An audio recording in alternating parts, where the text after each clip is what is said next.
एक गंदी औरत है। मैंने गुस्से में आकर अपनी पत्नी को अपने कमरे से बाहर धक्का दे दिया। आज फिर पत्नी के शरीर से प्याज और लहसुन की बदबू आ रही थी। वो रोने लगी, जबकि मैं अब बिल्कुल तंग आ चुका था। जल्दी ही मैंने एक मॉडर्न और खूबसूरत लड़की से दूसरी शादी कर ली और अपनी पहली पत्नी को मेरी माँ ने घर से निकाल दिया। लेकिन कुछ ही दिनों में माँ झगड़ने लगी। बोली, तेरी नई पत्नी ना मेरी सुनती है न तुम्हारी बहनों की, कोई भी काम नहीं करती। मुझे भी अजीब लगा, क्योंकि दूसरी पत्नी सच में सच धस के रहती थी, पर मेरा भी कोई काम नहीं करती थी। जब कोई काम कहो तो चिल्ला उठती थी। जब हालात बेकाबू हो गए तो मैं पहली पत्नी को वापस लेने गया, लेकिन होश उड़ गए जब देखा वो करोड़ों की कार में। सुबह काफी देर से मेरी नींद खुली। मैं हड़बड़ा कर उठ बैठा, नजरें घुमाई तो देखा मेरी दूसरी पत्नी, जिससे शादी को कुछ महीने ही हुए थे, वो भी आराम से सो रही थी। मुझे गुस्सा आया कि औरत की जिम्मेदारी होती है मर्द को उठाना, लेकिन वो तो खुद चैन की नींद ले रही थी और मुझे ऑफिस के लिए जल्दी करनी पड़ रही थी। मैं जल्दी जल्दी तैयार होकर बिना नाश्ते और चाय के ऑफिस के लिए निकल गया और वहां जाकर मेरा सिर दर्द करने लगा। किसी तरह पूरा दिन काम किया और उड़ी तरह ऑफिस में टाइम बिताया और घर लौटते लौटते रात के 7:30 बज गए। मैंने घर की घंटी बजाई तो बहन ने दरवाजा खोला और उसका मूड काफी खराब लग रहा था। मैंने पूछा, क्या हुआ बहन? उसने कहा, सब ठीक है। मैंने अपना माथा मसलना शुरू किया, क्योंकि सिर में काफी तेज दर्द हो रहा था। मैं एक अच्छी सी चाय पीना चाहता था, लेकिन बहन का मूड देखकर समझ गया कि आज तो अच्छी चाय भी नहीं मिलेगी। मैं वहीं बैठ गया। माँ किचन में कुछ काम कर रही थी।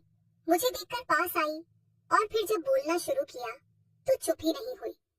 माँ की बातें सुन सुनकर मेरे सिर के दर्द में और इजाफा हो गया, यानी और बढ़ गया। माँ का एक ही राग था, तेरी नई पत्नी तो हर वक्त बिस्तर पकड़े रहती है। हम लोगों को क्या, वो घर का कोई भी काम नहीं करती, अपने कमरे की हालत ही सुधार ले, वही बहुत है।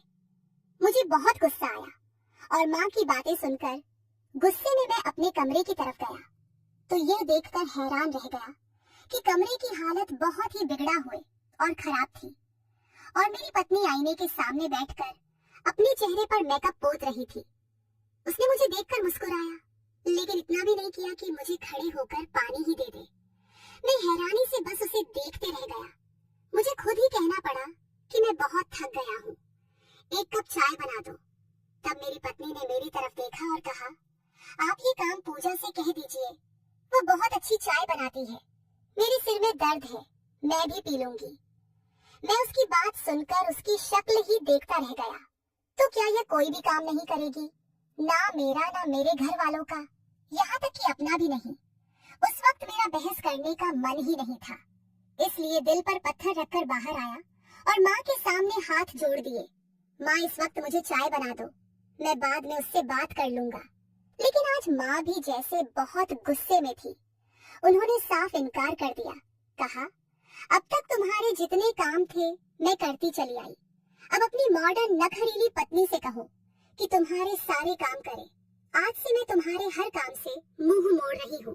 माँ की ये बात सुनकर मेरा सिर दर्द से फटने को था। मैं जो ऑफिस से इसलिए आया था कि घर पहुंचकर थोड़ा आराम करूंगा।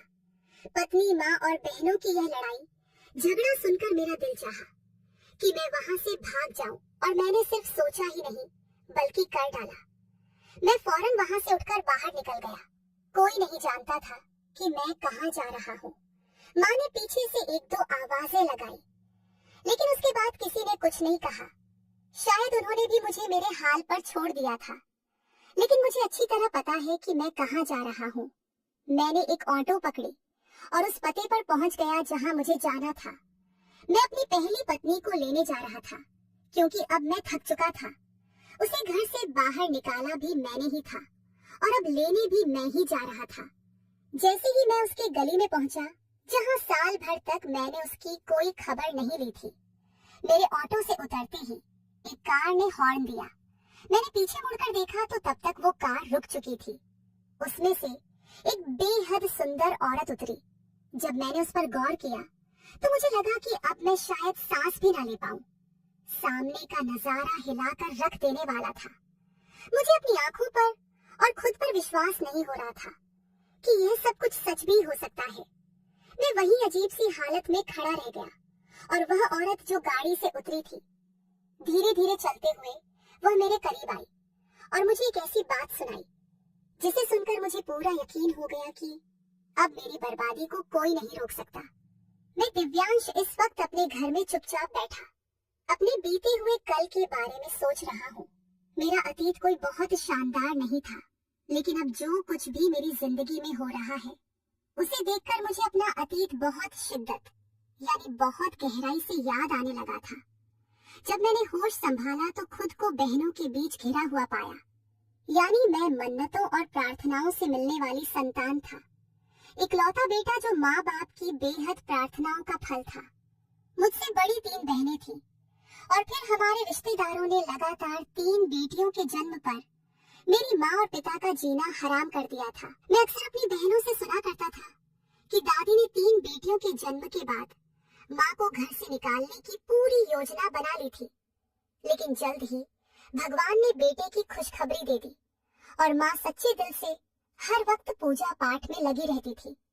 बस यही प्रार्थना करती थी कि इस बार बेटा हो जाए ताकि उनकी जिंदगी सुधर जाए और दादी भी उनसे प्यार करने लगे, पिताजी भी उनसे नफरत करना बंद कर दे और घर में सुख शांति बनी रहे। जब भी मैं ये कहानी सुनता तो हंस पड़ता, लेकिन मेरी माँ की आंखों में आंसू देखकर मुझे समझ आ जाता कि माँ पर क्या क्या बीती थी। खैर, मेरा जन्म हुआ और सबकी सोच ही बदल गई। पिताजी ने उसी समय माँ से माफी मांग ली थी कि बेटियां उनके लिए सबसे ज्यादा अहमियत रखती हैं। ये बात अब उनको समझ आ गई है।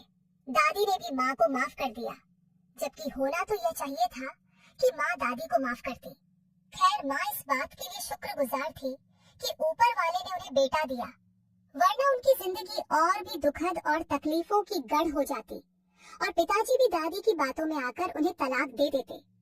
खैर, मेरा जन्म मेरे घर वालों के लिए समृद्धि यानी खुशी का कारण बना, इसलिए मैं बहुत लाडला था और इसी लाड़ प्यार में मैंने अपनी जिंदगी में कई गलत फैसले ले लिए, जिनकी वजह से आज मैं सिर पकड़कर बहुत अफसोस के साथ पछता रहा हूँ। ये बात तब की है जब मैं स्कूल में पढ़ता था। मेरे पिताजी ने मुझसे कहा कि पढ़ाई के बाद थोड़ा वक्त दुकान पर बिताऊं।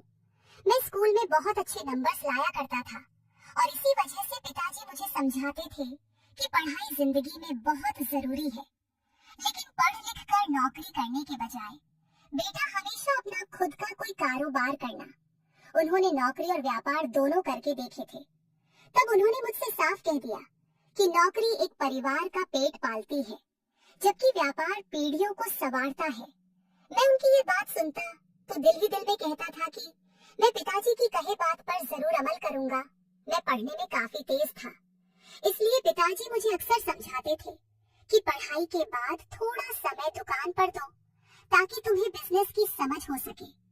मैं आज्ञाकारी बेटा था और पिताजी की बातों को अहमियत देता था, इसलिए मैंने उनकी बात मानकर दुकान पर बैठना शुरू कर दिया। उस वक्त दुकान पर एक गुरु आया करते थे जिनका नाम गोविंद मिश्रा था। वह मुझे देखकर मेरी बहुत तारीफ किया करते थे और पिताजी से कहते थे कि आपका बेटा बहुत आज्ञाकारी है और उसके साथ होनहार भी है। मुझे आपका बेटा बहुत पसंद है। अगर आप चाहो तो हम इस दोस्ती को रिश्तेदारी में बदल सकते हैं। दरअसल गोविंद मिश्रा वही इंसान थे जिन्होंने पिताजी को व्यापार करना सिखाया था और आज हम सब सुख समृद्धि में जी रहे थे। मैं उस वक्त सिर्फ 17 साल का था। मैं ये बात समझ नहीं पाया कि वह किस तरह रिश्तेदारी की बात कर रहे हैं। मैं दुकान पर भी अपनी पढ़ाई के अनुसार ही सोचता रहता था। दुकान पर कम ही ध्यान दिया करता था। अगर मैंने ध्यान दिया होता तो आज जो मैं सिर पर हाथ रखकर रो रहा हूँ, ऐसा कभी नहीं होता। दरअसल गोविंद मिश्रा साहब को अपनी सबसे छोटी बेटी की सबसे ज्यादा चिंता थी। उनकी सभी बेटियों की बेटियां थीं और उनकी छोटी बेटी की शादी नहीं हो रही थी। वह कम उम्र और बहुत सुंदर थी। वह गोविंद मिश्रा जी की बहुत सेवा किया करती थी। गोविंद मिश्रा को शायद ये अंदाजा हो गया था कि अब उनका अंतिम समय निकट है, इसलिए उन्होंने अपनी छोटी बेटी का रिश्ता मुझसे तय करना चाहा, जो मुझसे सिर्फ 1 साल ही छोटी थी। उस वक्त मैं पढ़ाई कर रहा था, इसलिए मैं बात टालता रहा, क्योंकि फिर पिताजी ने मुझे साफ और स्पष्ट शब्दों में समझा दिया था कि गोविंद मिश्रा जी अपनी बेटी की शादी मुझसे करना चाहते हैं। मुझे पिताजी की यह बात बिल्कुल पसंद नहीं आई थी। मैं रेशमा से शादी नहीं करना चाहता था। आज ही गोविंद मिश्रा जी के कहने पर हम सब ने उसे देख भी लिया था। बहनों को भी रेशमा कुछ खास पसंद नहीं आई थी, लेकिन पिताजी के सम्मान में सब चुप थे। जब माँ को यह बात पता चली कि हमें रेशमा पसंद नहीं है, तो उन्होंने पिताजी जी से खूब बहस की कि इस दुनिया में मेरे बेटे के लिए लड़कियों की कोई कमी नहीं है।